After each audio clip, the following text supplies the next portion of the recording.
सत्यनारायण व्रत कथा का उल्लेख स्कंद पुराण में मिलता है और ये भगवान विष्णु के सत्य स्वरूप की उपासना का प्रतीक है। इसे श्रद्धा और भक्ति से करने पर सुख, शांति, समृद्धि और धन धान्य की प्राप्ति होती है। इसे किसी भी शुभ अवसर पर किया जा सकता है। दिन में दोपहर या शाम के समय सत्यनारायण व्रत कथा और पूजन करना अत्यंत शुभ और फलदायक माना गया है। ये कथा 5 अध्यायों में विभाजित होती है, जिसमें सत्य, धर्म और भक्ति की महिमा का वर्णन किया गया है। आइए अब सत्यनारायण व्रत कथा आरंभ करते हैं। पहला अध्याय। एक समय नैमिषारण्य तीर्थ में शौनकादि 88,000 ऋषियों ने श्री सूत जी से कहा, हे प्रभु, इस कलयुग में वेद विद्या रहित मनुष्यों को प्रभु भक्ति किस प्रकार मिलेगी तथा उनका उद्धार कैसे होगा? मुनि श्रेष्ठ, कोई ऐसा व्रत कहिए जिससे थोड़े समय में पुण्य प्राप्त होवे तथा मनवांछित फल मिले। ऐसी कथा सुनने की हमारी इच्छा है। सर्वशास्त्र ज्ञाता श्री सूत जी बोले, वैष्णवों में पूज्य, आप सबने प्राणियों के हित की बात पूछी है। अब मैं उस श्रेष्ठ व्रत को आप लोगों से कहूंगा, जिस व्रत को नारद जी ने लक्ष्मी नारायण भगवान से पूछा था और लक्ष्मीपति ने मुनिश्रेष्ठ नारद जी से कहा था। सो ध्यान से सुनो। एक समय योगीराज नारद जी दूसरों के हित की इच्छा से अनेक लोकों में घूमते हुए मृत्यु लोक में आ पहुंचे। यहाँ अनेक योनियों में जन्मे हुए प्राय सभी मनुष्यों को अपने कर्मों के अनुसार अनेकों दुखों से पीड़ित देखकर सोचा, किस व्रत के करने से निश्चय ही प्राणियों के दुखों का नाश हो सकेगा। ऐसा मन में सोचकर विष्णुलोक को गए। वहां श्वेत वर्ण और 4 भुजाओं वाले देवों के ईश नारायण को देखकर, जिनके हाथों में शंख, चक्र और गदा तथा वो वरमाला पहने हुए थे, उनकी स्तुति करने लगे। हे भगवान, आप अत्यंत शक्ति से संपन्न हैं। मन तथा वाणी भी आपको नहीं पा सकती। आपका आदि, मध्य और अंत भी नहीं है। आपको मेरा नमस्कार है। नारद जी से इस प्रकार की स्तुति सुनकर विष्णु भगवान बोले, मुनिश्रेष्ठ, आपके मन में क्या है? आपका किस काम के लिए आगमन हुआ है? निसंकोच कहें। तब नारद मुनि बोले, मृत्युलोक में सब मनुष्य जो अनेक योनियों में पैदा हुए हैं, अपने अपने कर्मों के द्वारा अनेक प्रकार के दुखों से दुखी हो रहे हैं।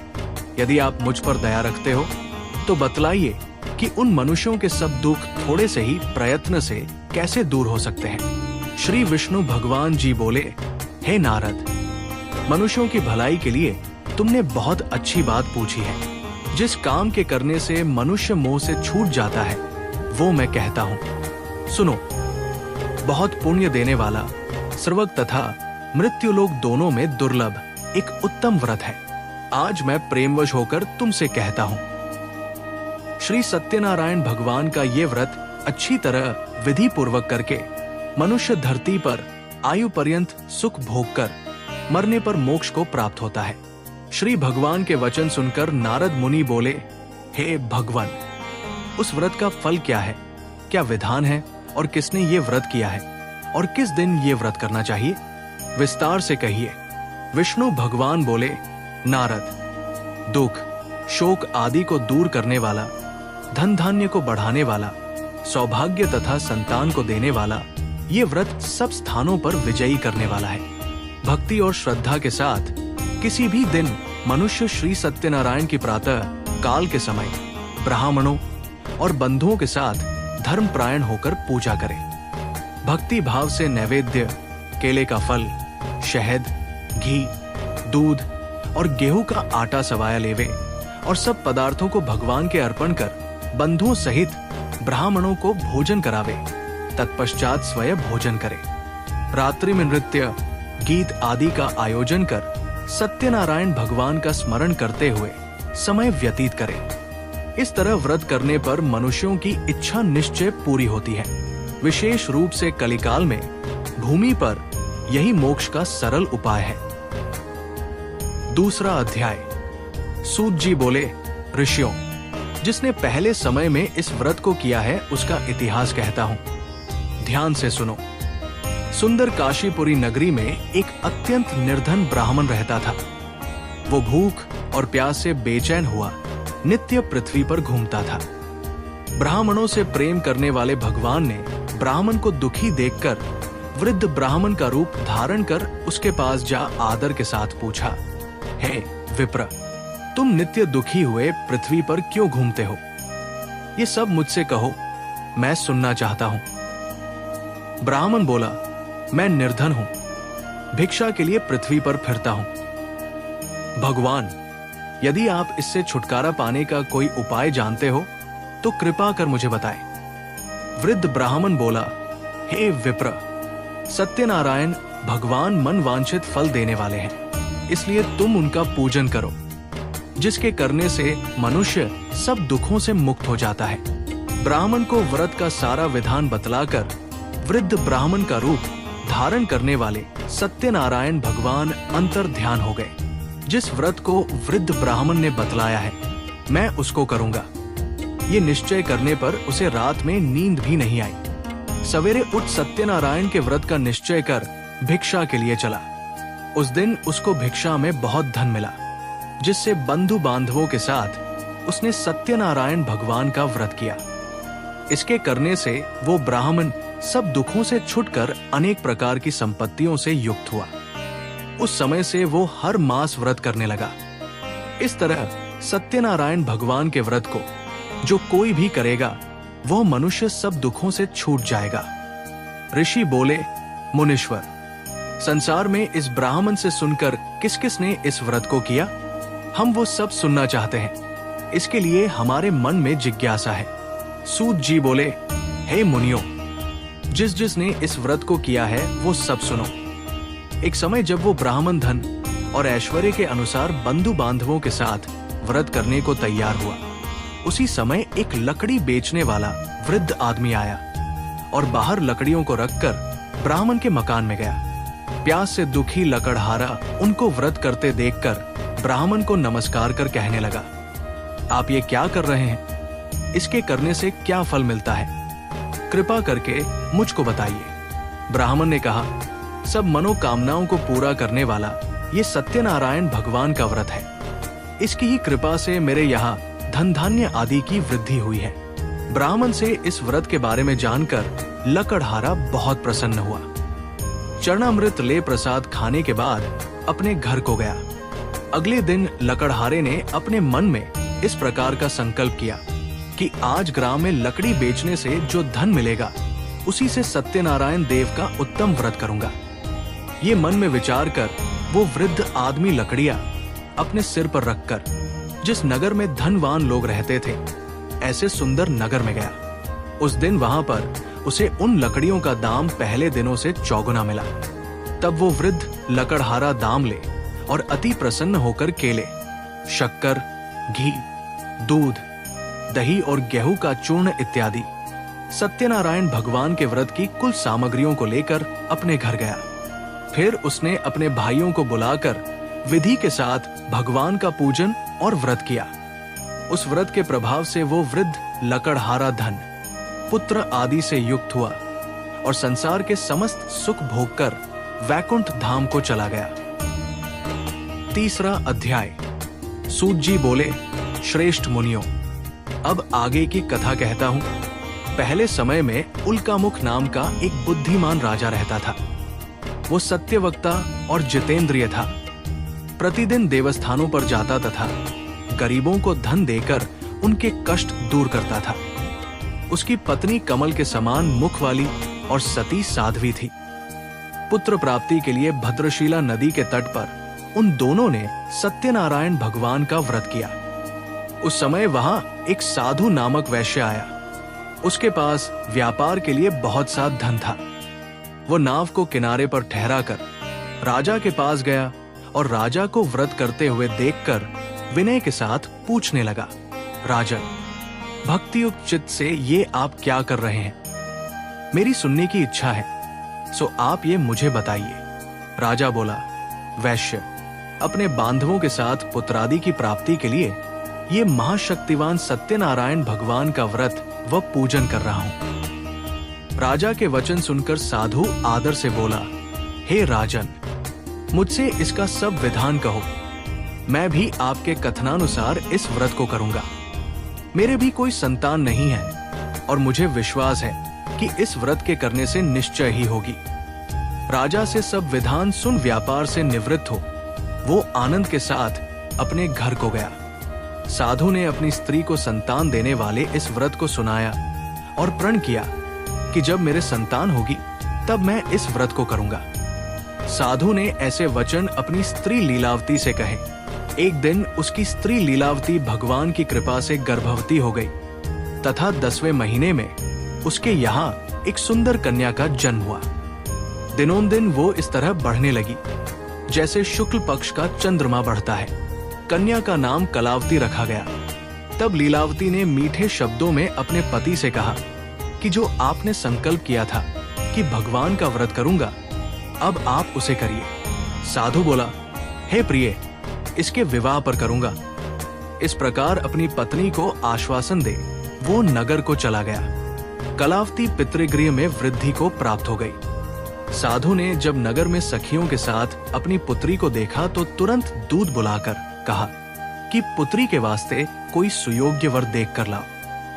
साधु की आज्ञा पाकर दूत कंचन नगर पहुंचा और वहां पर बड़ी खोज और देखभाल कर लड़की के लिए सुयोग्य वणिक पुत्र को ले आया। उस सुयोग्य लड़के को देखकर साधु ने अपने बंधु बांधवों सहित प्रसन्नचित हो अपनी पुत्री का विवाह उसके साथ कर दिया। किंतु दुर्भाग्य से विवाह के समय भी उस व्रत को करना भूल गया।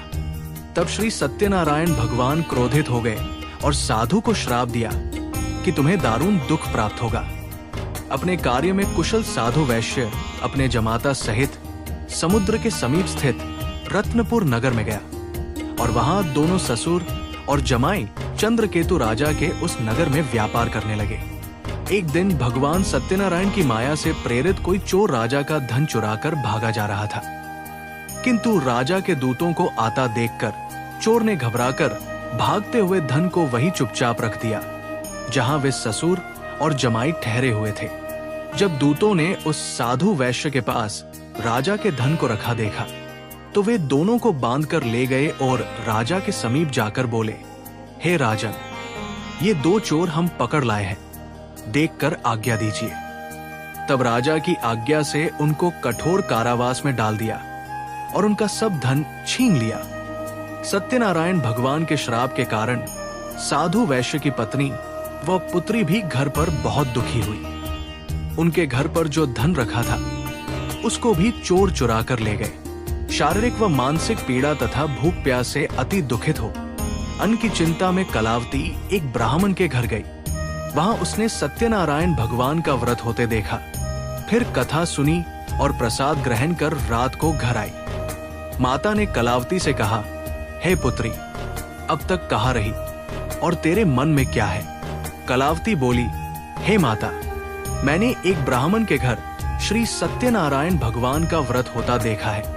कन्या के वचन सुनकर लीलावती भगवान के पूजन की तैयारी करने लगी।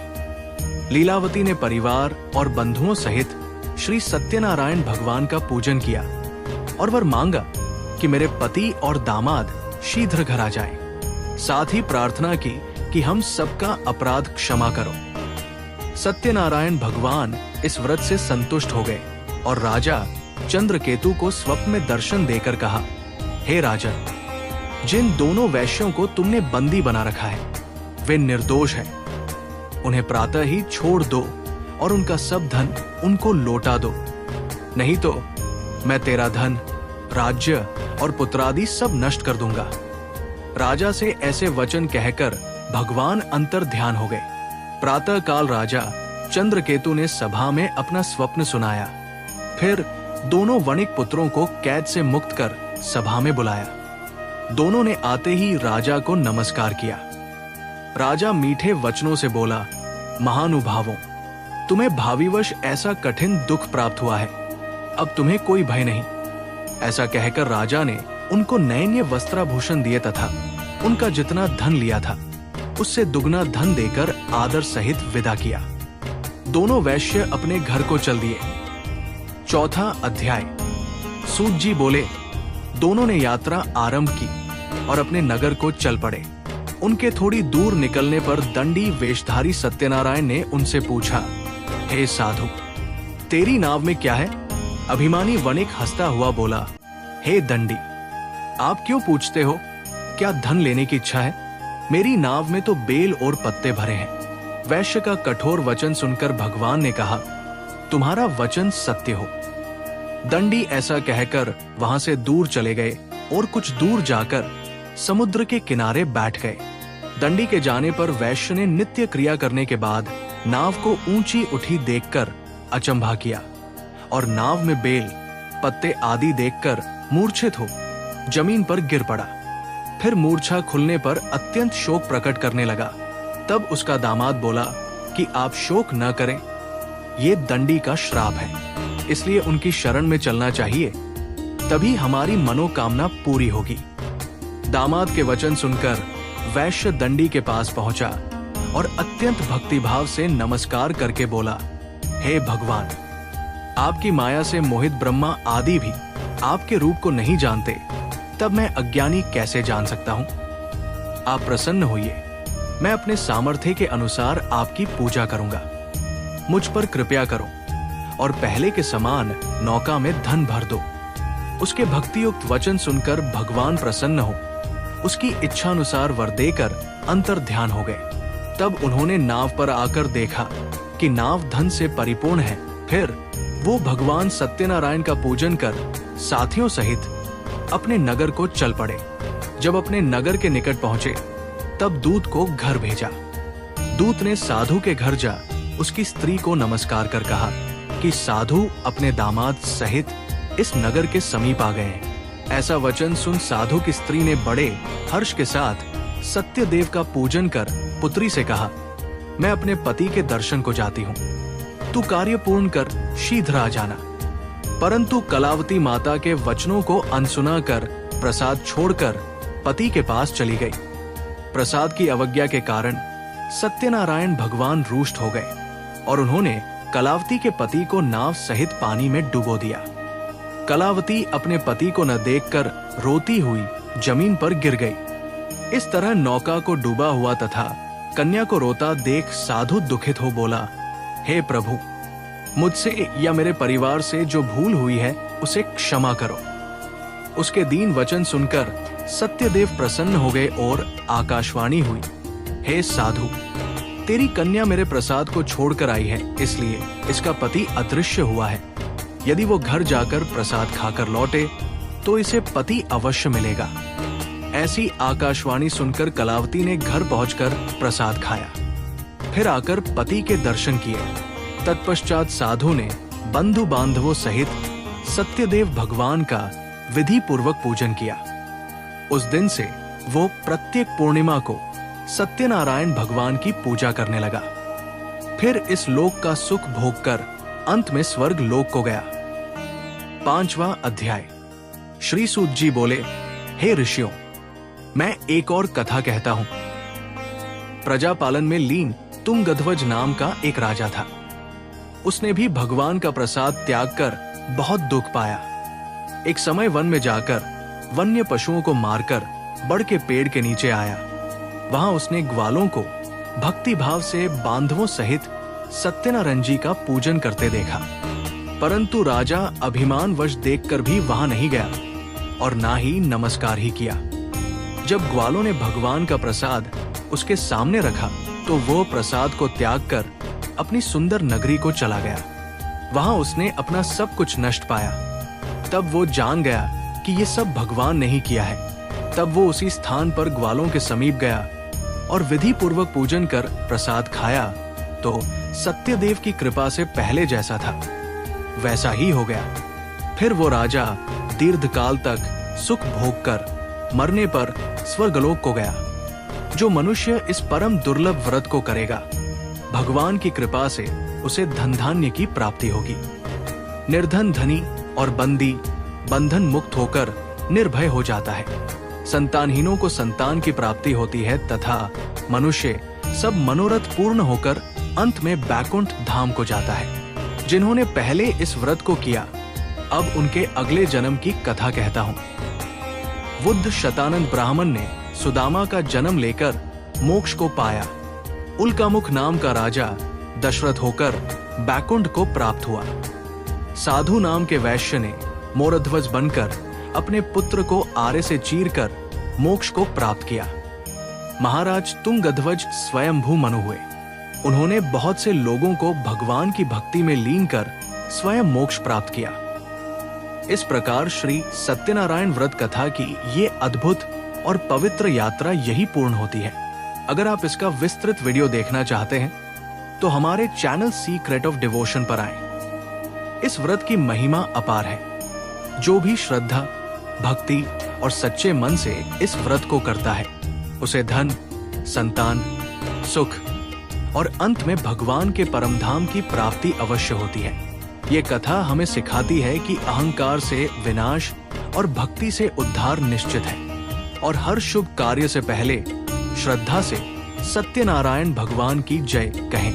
सत्यनारायण भगवान आप सभी पर अपनी कृपा बनाए रखें। यदि आपको ये वीडियो ज्ञानवर्धक और प्रेरणादायक लगा हो तो कृपया इसे लाइक करें और इसी तरह अन्य व्रत कथाएं सुनने के लिए हमारे चैनल सीक्रेट ऑफ डिवोशन को सब्सक्राइब करना न भूलें।